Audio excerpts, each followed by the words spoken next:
se javite jer znate, dakle, poklon cvet, poklon biljka, ne cvet, biljka koja je vrlo lepa i interesantna i kao i ove koje ste donosili po proteklih subota, vrlo egzotično izgleda sa ovim lišćem. 36 12 111, izvinjavam se Dragana, samo da ja pozovem gledalce, dakle, neka ovako dobro osmotre, da vide da li im odgovara i poslušaju našu priču.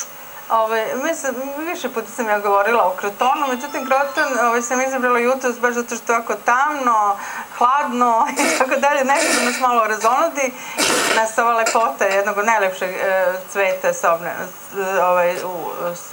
najlepša sobna biljka, jedna od najlepših sobnih biljaka sa ovim divnim mozaičkim listima, kao što vidite, raznih boja, zaista makar pogledom će malo da ih razonodi, je li tako? Tako. Što bih žela da kažem za ovu biljku, sve što je lepo, to smo naučili da je malo i zahtevno.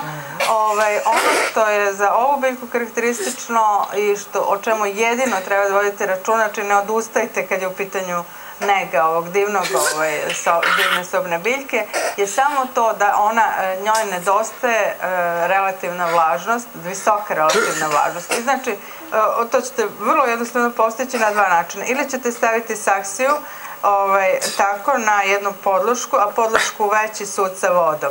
I onda da uvijek bude vlažna ta voda. Ta mikroklima koja znači stvara sa visokom vlagom. Da, ona izgleda kao iz neke, da kažem, one mikrosredine džungli, tako otprilike liči. Jeste, da. A sa druge strane možete staviti lepe posudice okolo, kao bojagi, a unutra da bude voda.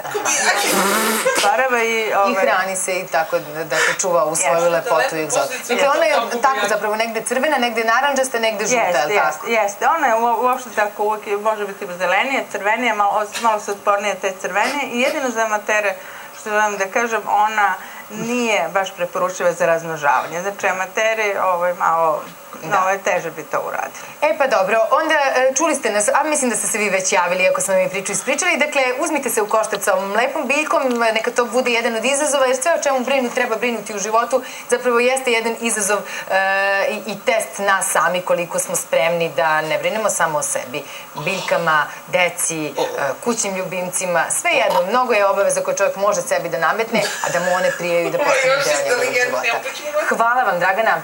Vidimo se sledeće subote, nadam se u malo mirnijoj atmosferi, s obzirom da smo jutro strašno užurbani. Ovako će izgledati Beograd danas, sutra i preko.